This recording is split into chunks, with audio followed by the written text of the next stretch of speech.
اب آتے ہیں احکامات، جس کے فرائض ہم کہیں گے یا مسلمانوں کے لیے ہدایات، تو وہ 40 ہے، 40 ہدایات ہے جو کہ اللہ تعالیٰ نے ہمیں حکم دیا ہے اس کا کہ ہم اس کو کریں۔ تو پہلے اس میں قصاص کی بات ہے، قصاص کی بات ہے، کتب علیکم القصاص، کتب علیکم القصاص فی القتلى۔ یہ بھی آپ کو بتاتا جاؤں کہ سورت بقرہ جو ہے، جس طرح ہم پچھلے مجلس میں کہہ چکے ہیں یا نشست میں، کہ ابتدائی سورت بقرہ کا نبی صلی اللہ علیہ وسلم کے ہجرت کے بعد ہوا، اور یہ چلتا رہا، باقی قرآن بھی نازل ہوتا رہا، لیکن سورت بقرہ بھی جو ہے کمپلیٹ نہیں ہوا، حتیٰ کہ نبی صلی اللہ علیہ وسلم کے وفات سے چند دن پہلی بھی وہ آیات جو نازل ہوئی تو وہ بھی سورت بقرہ ہی کے ہیں۔ تو سورت بقرہ کے مکمل ہونے میں 10 سال سے زیادہ لگے ہیں، اس لیے وَاتَّقُوا يَوْمًا تُرْجَعُونَ فِيهِ إِلَى اللَّهِ، کہ اللہ تعالیٰ کی ملاقات کو یاد رکھو اور اس اللہ تعالیٰ کی ملاقات سے جو ہے ڈرو۔ یہ آخری آیت جو سورت بقرہ میں نازل ہوئی تو وہ نبی صلی اللہ علیہ وسلم کے وفات سے چند دن پہلی ہوئی۔ تو اس لیے اگر سورت بقرہ کے احکام ہے تو پورے اسلام کے دورانیہ اس کا وقت ہے، تو اس لیے یہی سورت بقرہ تمام لوگوں کے لیے اور ہر وقت کے لیے مناسب ہے۔ اب یہ نہیں ہے کہ وہ شروع میں نازل ہوئی یہ سورت تو بعد میں آنے والوں کے لیے مناسب نہیں ہے، نہیں، بلکہ شروع سے انتہا تک یہی سورت چلتی رہی، تو اس لیے اسی طرح تمام مسلمانوں کے اول سے آخر مسلمان تک کے لیے یہ ضروری ہے کہ اس پر عمل کرے۔ تو پہلا حکم اس میں قصاص کا ہے۔ اللہ تعالیٰ فرماتے ہیں کتب علیکم القصاص فی القتلى، آیت 187۔ تو قتل جو کرے اس کو قصاص دینا چاہیے، اور پھر اللہ تعالیٰ نے اس کی حکمت بیان کی، وَلَكُمْ فِي الْقِصَاصِ حَيَاةٌ يَا أُولِي الْأَلْبَابِ، کیونکہ قصاص ہی زندگی ہے۔ ویسے تو اگر ہم دیکھیں تو اس کے متضاد بات ہے، یعنی اپوزٹ بات ہے، لیکن اللہ تعالیٰ قصاص کو جو کہ خود ایک موت ہے اس کو زندگی کہتے ہیں، وہ اس لیے کہ اس کی وجہ سے لوگوں میں حیات یعنی زندگی آتی ہے، اور اس کے بغیر جو ہے زندگی نہیں ہے، کیونکہ ہر بندہ پھر اپنے جان پہ ڈرتا ہے اور اس کو اپنی جان کی فکر ہوتی ہے، تو اس لیے وہ کام نہیں کر سکتا جو کہ وہ چاہتا ہے کرنا۔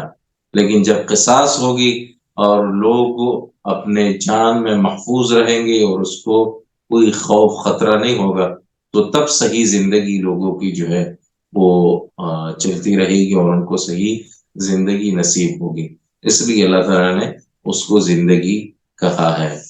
دوسرا حکم جو ہے وہ وصیت کے بارے میں، 180 نمبر آیت میں، للوالدین والاقربین، جو انسان مر رہا ہو اور اس کے پاس کچھ مال ہے تو کیا وہ اپنے والدین، اقربین، دیگر رشتہ داروں کے لیے وصیت کر سکتا ہے؟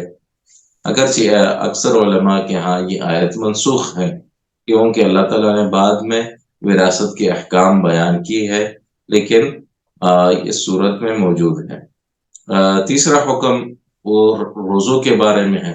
اللہ تعالیٰ فرماتے ہیں کتب علیکم الصیام، آپ پر روزے فرض کیے گئے ہیں، آیت 183 سے 85 تک، اور 87 بھی اس میں شامل، روزوں کے احکام اس کے مطابق اس میں بیان کیے گئے ہیں، جو آپ پھر تفصیلات میں دیکھ سکتے ہیں۔ اسی طرح دعا کے متعلق اور دعا کے آداب کیسے ہونے چاہیے، تو اس کے بعد اللہ تعالیٰ فرماتے ہیں وَإِذَا سَأَلَكَ عِبَادِي عَنِّي فَإِنِّي قَرِيبٌ، اگر مجھ سے مانگتے ہو تو میں کیا ہوں، قریب ہوں، اللہ تعالیٰ فرماتے ہیں۔ اسی طرح پھر رمضان کے بعد اعتکاف، یا رمضان میں ہی اعتکاف ہے تو اعتکاف کے مسائل کا بھی اس میں بیان ہوا، آیت 187 میں اللہ تعالیٰ فرماتے ہیں وَلَا تُبَاشِرُوهُنَّ وَأَنْتُمْ عَاكِفُونَ فِي الْمَسَاجِدِ۔ پھر اللہ تعالیٰ نے یہ بھی فرمایا اس کے بعد کہ اگر روزے ختم ہو گئے، رمضان ختم ہوا، لیکن کچھ قسم کے روزے ابھی بھی باقی ہیں، اور وہ کیا ہے؟ حرام مال سے بچنا ہر وقت آپ کے لیے ضروری ہے۔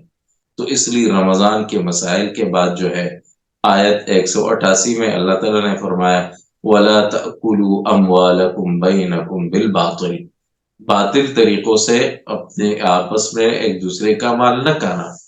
اور اس کا یہی مناسبت ہے رمضان کے بعد مسائل سے کہ اب بھی اس قسم چیزوں سے آپ روزہ رکھیں، ان کو نہ کھائیں۔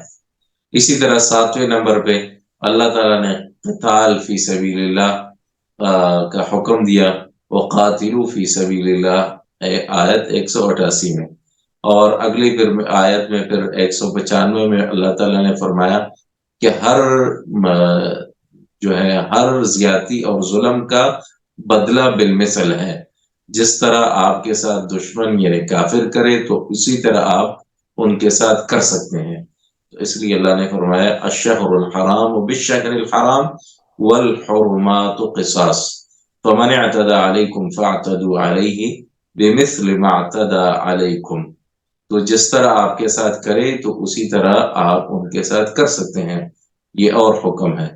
9 نمبر پہ پھر اللہ تعالیٰ نے یہ فرمایا کہ جہاد نہ کرنا، اور آپ کے زمین کو ملک کو کوئی غصب کر رہا ہے یا کوئی کوشش کر رہا ہے تو یہ اس طرح ہے کہ جس طرح اپنے آپ کو ہلاکت میں ڈالنا، خودکشی کے مترادف ہے۔ جہاد نہ کرنا خودکشی کے مترادف ہے، آیت 195 میں۔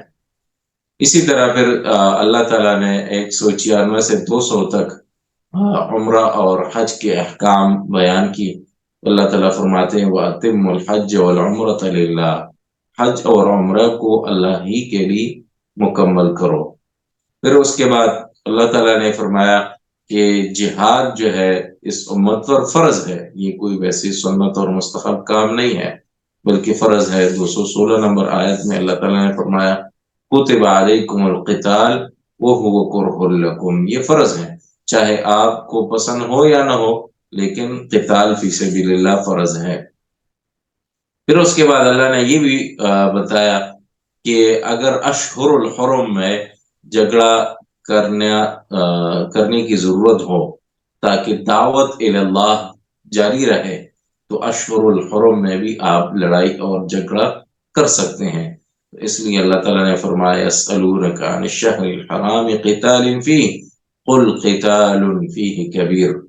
پھر آگے تک فرمایا کہ یہ کیا ہے، ان اگر ضرورت ہو دعوت اللہ کو تو آپ کرے، کوئی مسئلہ نہیں ہے، کیونکہ وہاں پہ جو وہ کافر کر رہے ہیں اللہ کے راستے سے روک رہے ہیں، مسجد حرام سے لوگ روک رہے ہیں، اس سے تو بری بات ہے، اس سے بڑی بات ہے وہ کہ ہم اشہر الحرم میں جنگ کرے، تو اس لیے آپ جاری رکھیں۔ اسی طرح اگلا حکم جو ہے 13 نمبر، اس میں شراب کے بارے میں یا تمام منشیات شراب کے زمرے میں آتے ہیں۔ 219 نمبر آیت میں اللہ تعالیٰ فرماتے ہیں قل فیہما، جوا اور شراب دونوں میں کچھ فوائد بھی ہوں گے لیکن اسم کبیر، گناہ جو ہے اس کا بہت عظیم و شان ہے، اس لیے چند فوائد کی وجہ سے اس کو نہیں رکھنا چاہیے، یا اس کو جو ہے اس کے بڑے قباحتوں کی وجہ سے چھوڑنا چاہیے، اور ان تھوڑے سے فوائد کو نہ دیکھیں بلکہ آپ اس کو چھوڑ دیں۔ اسی طرح پھر یتیم کے مال کی حفاظت کا بھی اللہ تعالیٰ نے حکم دیا 220 نمبر آیت میں، اور اللہ تعالیٰ نے فرمایا کہ یتیم کے مال میں انویسٹمنٹ کرنا یہ ضروری ہے۔ قل اصلاح لہم خیر، جس میں ان کی مصلحت ہو تو یہی بہتر ہے کہ آپ وہ کریں۔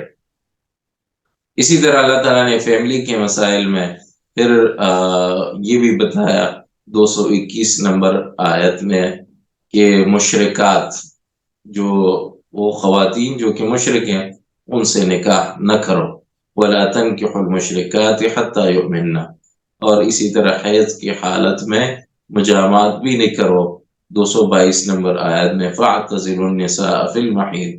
اسی طرح فیملی کے مسائل میں یہ بھی بتایا کہ قید کی جگہ جو ہے وہ عورت میں سے ایک ہی ہے، نساؤکم حرث لکم فأتوا حرثکم انا شئتم، جیسی بھی ہو لیکن قید کی جگہ میں جو فصل کی جگہ ہے اسی میں ہو، اس کے علاوہ جو ہے دوبر ہو یا کوئی اور ہو تو اس میں حرام ہے، ناجائز ہے، اس سے بچو۔ 18 نمبر احکام پھر جو ہے قسم کے متعلق ہیں۔ اللہ تعالیٰ نے فرمایا لا یؤاخذکم اللہ باللغو فی ایمانکم، جس سے جو قسم دل سے نہ ہو تو اللہ تعالیٰ اس پہ مواخذہ نہیں کرتا، بلکہ اللہ تعالیٰ ان قسموں پر مواخذہ کرتا ہے جو انسان جان بوجھ کر اور عمدن جو ہے اٹھاتا ہے، وَلَكِنْ يُؤَاخِذُكُمْ بِمَا كَسَبَتْ قُلُوبُكُمْ، آیت 224 اور 25۔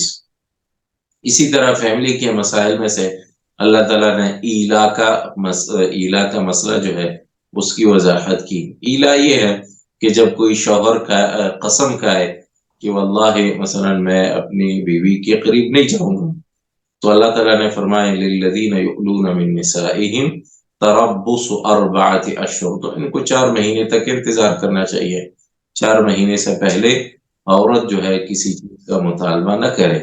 پھر جو ہے 4 مہینے اگر گزر جائے اور وہ رجوع نہیں کرتا، پھر جو ہے عورت طلاق کا مطالبہ کر سکتی ہے وغیرہ جو احکام اس میں ہے، تو 4 مہینے تک اس کا انتظار کرنا ضروری ہے۔ اسی طرح یہ بندہ بھی پھر خود اپنا فیصلہ کرے کہ 4 مہینے کے بعد وہ کیا کرنا چاہتا ہے، یا تو صحیح طریقے سے زندگی گزارے اپنی بیوی کے ساتھ، اور یا جو ہے اس کو چھوڑ دے اور جانے دے۔ اسی طرح پھر جو ہے فیملی کے مسائل میں سے اللہ تعالیٰ نے عدت، مطلقہ کی عدت کی وضاحت کی، اور اسی طرح عورت کے حقوق اور واجبات اس کی جو ہے وضاحت کی آیت 228 میں۔ تو اللہ تعالیٰ نے فرمایا والمطلقات یتربصن بانفسہن 3 قروء، جو مطلقہ ہے اس کی عدت 3 قروء ہے۔ قروء میں اختلاف ہے علماء کا، کیا مراد طہر ہے یا حیض ہے، لیکن 3 قروء اس کو جو ہے انتظار کرنا چاہیے۔ پھر اسی طرح اللہ تعالیٰ نے فرمایا وَلَهُنَّ مِثْلُ الَّذِي عَلَيْهِنَّ بِالْمَعْرُوفِ، یہ نہیں ہے کہ صرف مرد کہتا رہے کہ میرے حقوق پورے کرو، اور عورت کو جو ہے ہر وقت یہ آرڈر آئے اور یہ کہتا رہے کہ آپ نے میرے حقوق ادا نہیں کیے، بلکہ اللہ تعالیٰ فرماتے ہیں کہ وَلَهُنَّ، اسی طرح خواتین کے، عورتوں کے، بیویوں کے بھی حقوق ہے جس طرح ان پر ہے، تو دونوں برابر ہیں حقوق میں۔ مثل الذی، اللہ تعالیٰ نے فرمایا کہ مثل ہے بالکل، تو دونوں کو ایک دوسرے کے حقوق ادا کرنے چاہیے۔ تو اور یہ ہمارے معاشرے میں بہت کم ہوتا ہے، بلکہ ہر وقت یہی کہا جاتا ہے کہ شوہروں کے حقوق ادا کرو، شوہر کے حقوق، لیکن بیوی کے حقوق پر کوئی بات نہیں کرتا، جبکہ اللہ تعالیٰ اس کو مثل قرار دیتا ہے۔ تو دونوں جو ہے ایک دوسرے کے ساتھ صحیح طرح زندگی گزارے اور ایک دوسرے کے حقوق ادا کریں۔ اسی طرح پھر اللہ تعالیٰ نے طلاق رجعی، طلاق کی قسمیں گزر گئی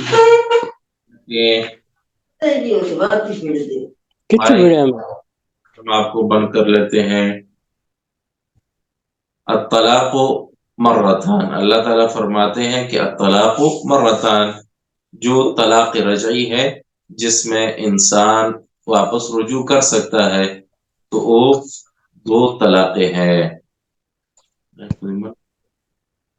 وہ 2 طلاقیں ہیں، اس کو طلاق رجعی کہتے ہیں۔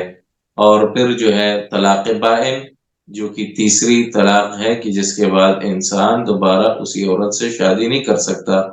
تو 229 میں اللہ تعالیٰ طلاق رجعی کی بات کرتا ہے، اور 230 میں جو ہے طلاق بائن یا بینونہ کبریٰ جو کہ تیسری طلاق ہے۔ تو پھر اللہ تعالیٰ فرماتے فَإِن طَلَّقَهَا، یعنی 2 کے بعد بھی اگر اس کو تیسری طلاق دے دے، فَلَا تَحِلُّ لَهُ مِن بَعْدُ حَتَّى تَنكِحَ زَوْجًا غَيْرَهُ، حتیٰ کہ وہ عورت جو ہے خود اپنی مرضی سے کسی اور سے شادی کرے، تو پھر جو ہے دوبارہ اس بندے کے لیے حلال ہے، ورنہ حلال نہیں ہے۔ اسی طرح طلاق بالعوض، جس کو خلا کہتے ہیں، اگر کوئی میاں بیوی دیکھتے ہیں کہ وہ اللہ کے احکام کے مطابق نہیں رہ سکتے، ایک دوسرے کے حقوق ادا نہیں کر سکتے، تو پھر اللہ تعالیٰ فرماتے فلا جناح علیہما فی مفتدت بے، کوئی اس میں حرج نہیں ہے کہ عورت کو اپنا مہر یا کچھ اور بھی اضافی جو ہے شوہر کو دے دے کہ بس آپ یہ لے لو اور میری جان چھوڑ دو، اور اس سے جو ہے وہ خلا لے لے، جس کو طلاق بالعوض کہتے ہیں کسی کے مقابلے میں، تو بھی جائز ہے۔ یعنی اسلام اس طرح کا دین نہیں ہے کہ بس ایک دفعہ آپ نے شادی کر لی پھر جو مرضی ہو، پسند ہو نہ ہو، اور حالات اچھے ہو برے ہو، بس آپ نے اس کے ساتھ رہنا ہے، نہیں۔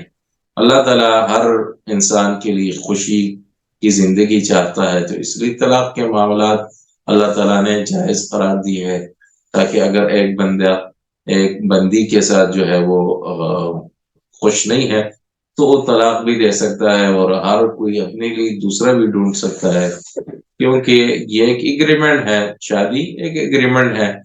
تو جب تک لوگ چاہے تو ایگریمنٹ پہ چلتے رہے، پابند ہو، اور جب چاہے تو اپنی ایگریمنٹ کو ختم کرے، کوئی مسئلہ نہیں ہے اس میں۔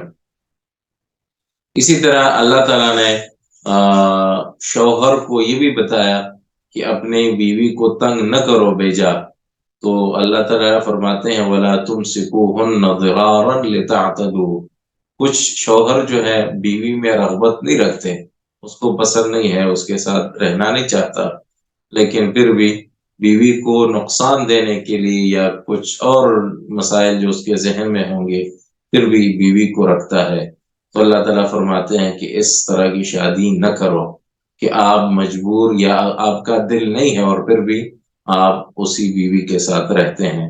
وَلَا تُمْسِكُوهُنَّ ضِرَارًا لِتَعْتَدُوا، ان کو ضرر نہ دو، بس کیا ہے چھوڑ دو آرام سے۔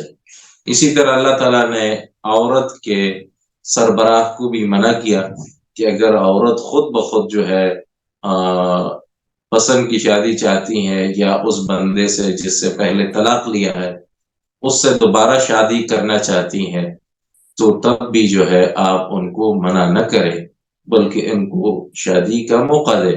اللہ تعالیٰ فرماتے ہیں وَلَا فَلَا تَعْضُلُوهُنَّ أَن يَنكِحْنَ أَزْوَاجَهُنَّ، ان شوہر سے دوبارہ شادی کرے جس نے اس کو طلاق دیا ہے، اذا تراضوا بینہم بالمعروف، کوئی حرج نہیں ہے اس میں کہ انسان ایک دفعہ طلاق دے اور پھر جو ہے دوبارہ اسی سے شادی کرے، تو سربراہ کو یہ کہنا نہیں چاہیے کہ اس نے ایک دفعہ آپ کو طلاق دیا ہے دوبارہ اس کے پاس نہیں جاؤ گی وغیرہ اس طرح کی باتیں، بلکہ جو ہے شادی کرنی چاہیے۔ اسی طرح پھر جو ہے رضاعت کے مسائل، ماں جو ہے اپنے بچے کو دودھ پلائے، اور خزانہ کون جو ہے بچے کی پرورش کرے۔ آیت 233 میں اللہ تعالیٰ فرماتے ہیں والوالدات یرضعن اولادہن حولین کاملین، 2 سال تک جو ہے بچے کو دودھ پلانا چاہیے، اور اسی طرح جو باپ ہے اس کو خرچہ نان نفقہ وغیرہ کرنا چاہیے اس عورت پر جو بچے کو دودھ پلا رہی ہے، چاہے وہ اس کی اپنی ماں ہو یا کوئی اور عورت جس سے وہ دودھ پلانا چاہتا ہے، تو اس پہ خرچہ کرنا چاہیے۔ اسی طرح 27 نمبر عدت کی باتیں کہ جس کا شوہر مر جائے، بیوہ عورت، تو اس کا عدت کتنا ہے، تو اللہ تعالیٰ فرماتے ہیں والذین یتوفون منکم ویذرون ازواجا یتربصن بانفسہن 4 اشہر و10، آیت 234 میں بیوہ کی عدت جو ہے وہ 4 مہینے اور 10 دن ہے، جبکہ مطلقہ جس کو طلاق دیا جائے اس کا عدت جو ہے 3 ماہ یعنی 3 حیض یا 3 طہر، 3 دفعہ تک اس کا انتظار کرے گی، جبکہ بیوہ کا عدت اس سے مختلف ہے، وہ کیا ہے 4 مہینے اور 10 دن۔ یہ 4 مہینے اسلامی مہینے یا انگریزی مہینے، کون سے مہینے کوئی بتا سکتا ہے؟ کس مہینوں سے ہم حساب کریں گے؟ یا بس مہینوں کا حساب نہ ہو، ہم شروع کر لے کہ مثلا ہم ہر مہینہ 30 دن کا ہوتا ہے، تو 4 مہینے اس طرح جو ہے 120 دن بن جائیں گے، ٹھیک ہے، اور 10 دن اوپر کرو تو 130 دن اس کی عدت ہے۔ کیا اس طرح کرنا صحیح ہے؟ نہیں، بلکہ اسلامی مہینے کے اعتبار سے اس کو دیکھنا چاہیے۔ جس طرح ہم رمضان میں کبھی 29 دن روزہ رکھتے ہیں اور کبھی 30 دن روزہ رکھتے ہیں۔ تو اگر مہینے کے اعتبار سے کمتی ہے عدت، کیلنڈر کو دیکھ کر اسلامی مہینہ اس سے شروع ہوا اور اس پہ ختم ہوا، تو شاید وہ کم بھی ہو جائے، کیونکہ 29 کے مہینے میں اس میں آ سکتے ہیں۔ اگر کیلنڈر کے حساب سے نہیں کرتی تو پھر ٹھیک ہے، ہاں کہ 30 دن اس نے مکمل کرنے ہیں احتیاطاً، احتیاط کے طور پہ، کیونکہ حساب اس کے پاس نہیں ہے۔ اسی طرح اگلا حکم 28 نمبر، کہ عدت کے حالت میں کیا عورت سے نکاح کرنا جائز ہے، اور عدت سے مراد یہاں پہ وہ عدت ہے جو کہ بیوہ کا عدت ہے۔ تو اس لیے اللہ تعالیٰ فرماتے ہیں کہ ان کو صریح نہ کہے کہ میں آپ سے شادی کرنا چاہتا ہوں، ہاں بس گول مول بات کر سکتے ہیں جس میں آپ کوئی اس طرح کی اشارہ اس کو دیکھنا چاہتے ہیں تو اشارے کی اجازت ہے، لیکن صریح بات کرنا جائز نہیں۔ آیت 235 میں اسی طرح پھر مطلقہ کی بات پھر آئی۔ اللہ تعالیٰ نے مہر کے تفصیلات بتائے کہ مہر اس عورت کو دیا جائے جس کے لیے مہر مقرر ہوا ہے۔ تو اگر اس کو طلاق ملتی ہے عورت کو شادی سے پہلے، دخول سے پہلے، شادی سے پہلے، اور مہر مقرر ہو چکا ہے، آدھا مہر اس کا حق بنتا ہے۔ اور اگر مہر مقرر نہیں ہوا، ابھی تک صرف بات ہوئی ہے کہ ہاں بس ہم نے قبول کر لیا یا دے دیا، اور پھر جو ہے وہ بندہ لڑکا کہتا ہے کہ مجھے پسند نہیں ہے یا شادی نہیں کرتا، تو مہر مقرر نہیں ہوا ہے، اس حالت میں کچھ نہ کچھ اس کو دینا چاہیے۔ اس لیے آیت 236 میں یہی مسئلہ ہے۔ اللہ تعالیٰ فرماتے ہیں وَمَتِّعُوهُنَّ عَلَى الْمُوسِعِ قَدَرُهُ وَعَلَى الْمُقْتِرِ قَدَرُهُ۔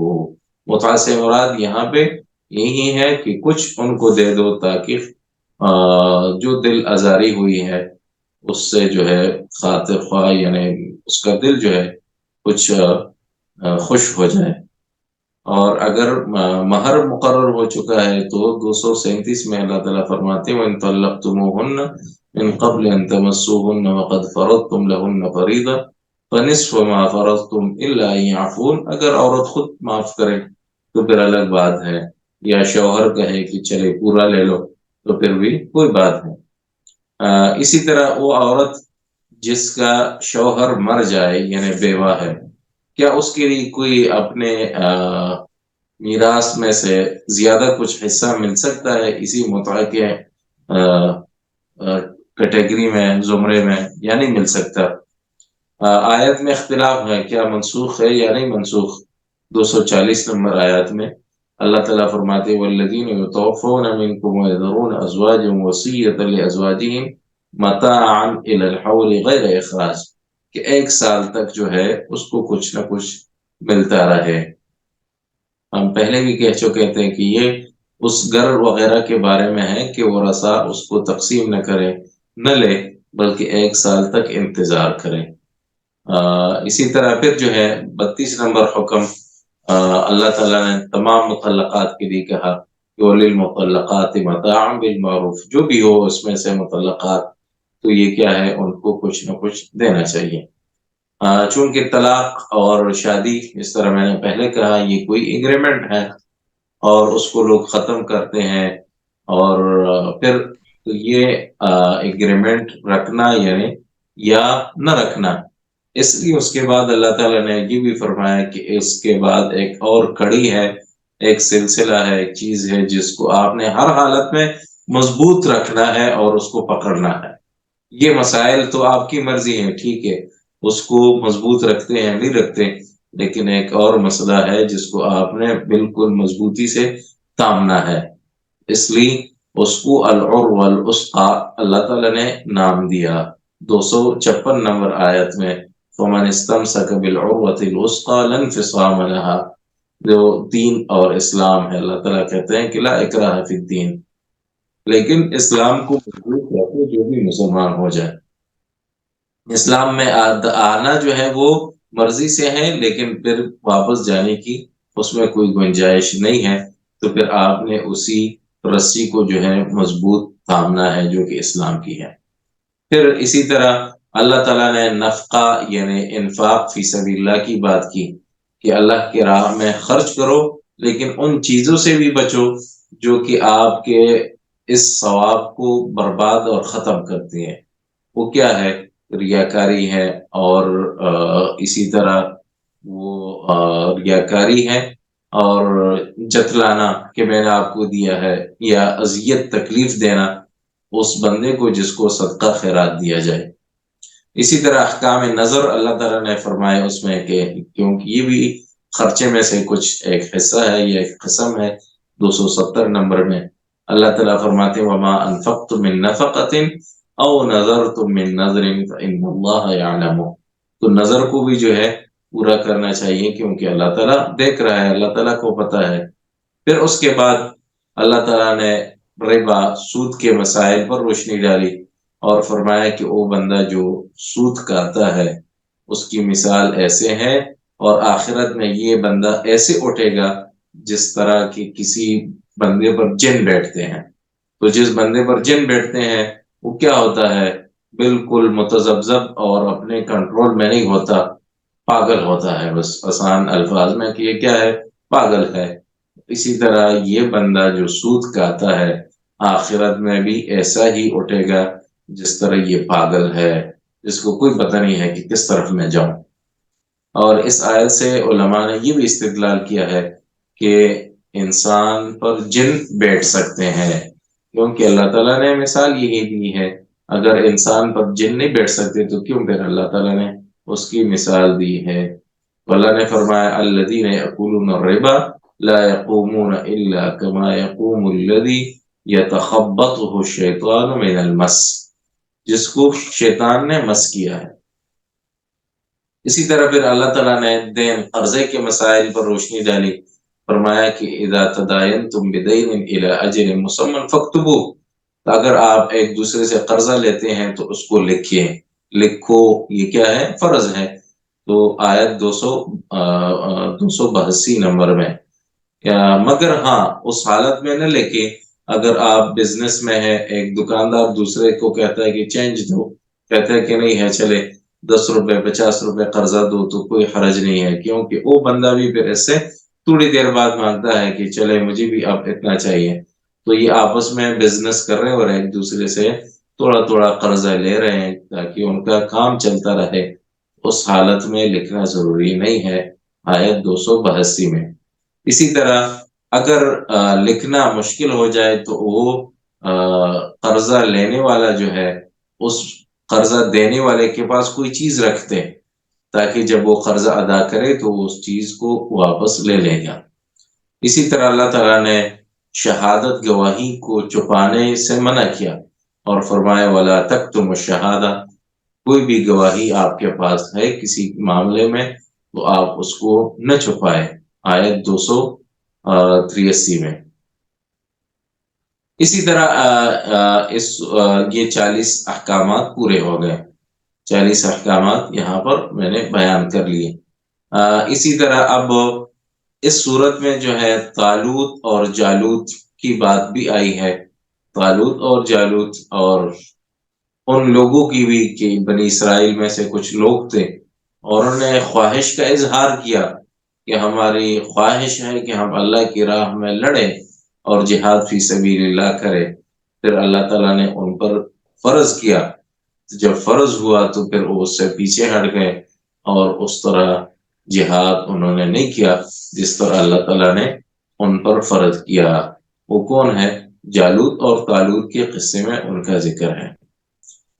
اسی طرح جس طرح میں نے آپ کو بتایا کہ انفاق فی سبیل اللہ کی بات اس صورت میں ہوئی تو اس کے انفاق فی سبیل اللہ کے مقابل اپوزٹ کیا ہے؟ وہ سود ہے، تو دونوں کی بات ہوئی۔ اور اللہ تعالیٰ نے یہ بھی فرمایا کہ اپنے صدقہ خیرات کے اجر جو ہے برباد نہ کرے، کسی سے برباد نہ کرے۔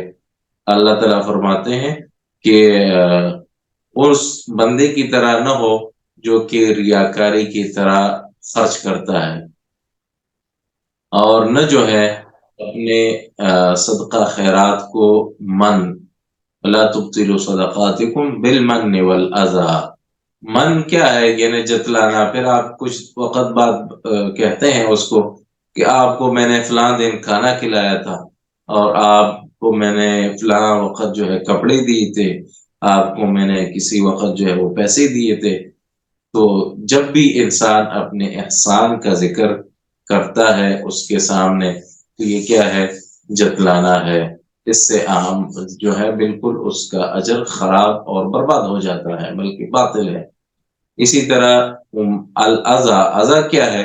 ازا یہ ہے جس طرح کے کئی معاشروں میں، ہمارے معاشرے میں بھی کچھ لوگ کرتے ہیں کہ سال میں ایک دفعہ وہ زکوٰۃ دیتے ہیں، تو پھر پورا سال جو ہے اس بندے پر نظر رکھتے ہیں جس کو زکوٰۃ دی گئی ہے، تو کبھی بھی اس کا کوئی کام ہو، ہاں فلاں جاؤ یہ کام کر کے آؤ، اس کو بیچتے ہیں، فلاں اس کام کو کرو، کیونکہ وہ جو ہے ایک دفعہ اس نے اس کو سال میں زکوٰۃ دیا ہے، تو پورا سال اس کو اذیت دیتے ہیں اور اس سے اپنا کام کرواتے ہیں، یہ کرو وہ کرو، اور وہ بیچارہ بھی کر لیتا ہے، کیونکہ وہ کیا سمجھتا ہے کہ مجھے کچھ مل جائے گا، اور زکوٰۃ جو ہے تو زکوٰۃ سے زیادہ جو ہے اس سے وہ کام لیے جاتے ہیں، یا وغیرہ صدقہ خیرات بھی ہو، تو جس کو آپ صدقہ خیرات دیتے ہیں پھر اس طرح کے کام اس سے نہ لینا، کیونکہ یہ اذا ہے، تکلیف دینا ہے، اور اس سے انسان کے اعمال برباد ہوتے ہیں۔ اسی طرح ریاکاری ہے، اور وہ آپ سب جانتے ہیں۔ پھر اس کا موازنہ اللہ تعالیٰ نے کیا کہ اب انفاق فی سبیل اللہ تو ہے، اور آگے اس کا اپوزٹ کیا ہے؟ ربا ہے۔ تو اللہ تعالیٰ نے صدقہ خیرات میں ترغیب دی لوگوں کو، اور فرمایا کہ یہ 700 گنا تک جو ہے بڑھ جاتا ہے، 700 گنا سے بھی صدقہ بڑھ جاتا ہے، جبکہ اس کے اپوزٹ کیا ہے؟ سود ہے۔ اللہ تعالیٰ فرماتے ہیں کہ یمحق اللہ الربا ویربی الصدقات، اللہ تعالیٰ اس سود کو ختم کر دیتا ہے، بے برکت کر دیتا ہے، اس میں کوئی فائدہ ہی نہیں، اور بلکہ صدقہ ہے تو اس سے ہی فائدہ ہے۔ اللہ تعالیٰ نے 6 آیات میں، اگر سوال کرنا تو آپ کو کتنا سجے ہوگا؟ آپ ابھی زکوٰۃ تو نہیں سوال کرنا، میں آپ کو دیتا ہوں تھوڑی دیر بعد انشاءاللہ، ٹھیک ہے؟ تو اللہ تعالیٰ نے یہ بھی فرمایا کہ سود کھانا اس طرح ہے جس طرح کہ اللہ اور رسول سے جنگ لڑنا ہے، اور اس کی حرمت بیان کی، اور تجارت وغیرہ کے بارے میں۔ اس لیے ہم کہیں گے کہ اقتصاد اسلامی کے بارے میں سورۃ البقرہ میں گفتگو ہے۔ تو اقتصاد اسلامی کے جو پیلرز ہیں وہ کس پر کھڑے ہیں؟ 3 4 چیزوں پر ہے۔ زکوٰۃ ہے، صدقہ ہے، اور تکافل اجتماعی ہے۔ تکافل اجتماعی کیا ہے؟ ویسے عام طور پہ معاشروں میں رائج جو ہے انشورنس ہے، اور اس کا بدل جو ہے وہ تکافل اجتماعی ہے، کیونکہ انشورنس جوا ہے، یا تو جیت ہے اور یا ہار ہے، چاہے کسی بھی قسم کی انشورنس ہو۔ تو اس میں آپ مثلا میں 1000 روپے دوں گا، آپ کو اپنی گاڑی کی انشورنس کروانی ہے، یا اپنے آپ کی ہیلتھ انشورنس ہے، تو چاہے پھر وہ جتنا بھی اس میں بیمار ہو جائے یا جتنا بھی ایکسیڈنٹ کرواتا رہے، اسی 1000 میں جو ہے وہ کور ہوتا جائے گا۔ تو یہ کیا ہے؟ کمپنی والے یہاں پہ ہار گئے، کیونکہ اس پہ لاکھوں روپے لگ جائیں گے۔